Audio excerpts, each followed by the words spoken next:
Alright guys, that's what it looks like when it goes back in. And underneath, right down in here,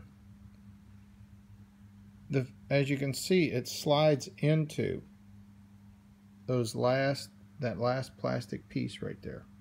It kind of slots into those fins, the pleats. So make sure you do that so it's airtight. So you can see you got to fit that last pleat into, see it how I tucked it in there? So it's pretty easy. Alright, so then airflow is that way again. So we're going to stick this back in the car. Alright, so oops. So there's the box you're going to slide it into just like it came out. Might have to wrestle it around a little bit to get it in, but there it goes. There you're clipped. Alright. Then probably the best way is clip your hinge on over there.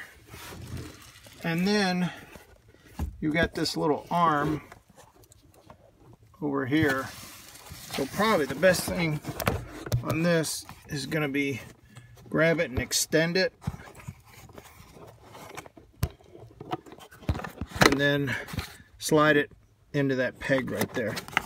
See if I can get it and hold the camera. There we go. So you can see that it slid and clamped onto that peg. And this is like a little shock absorber. Okay, so now all you gotta do is push right there, you gotta push those in on both sides. Alright, see if I can hold this at the same time. So I'm gonna push those in, there we go. Alright, there we go. Back together. And then see why, that's why you put your strut on, or your shock. So it eases right down when it opens up. There you go guys, 2012 Honda Odyssey. Cabin air filter. Takes about 10 minutes to do. Good luck.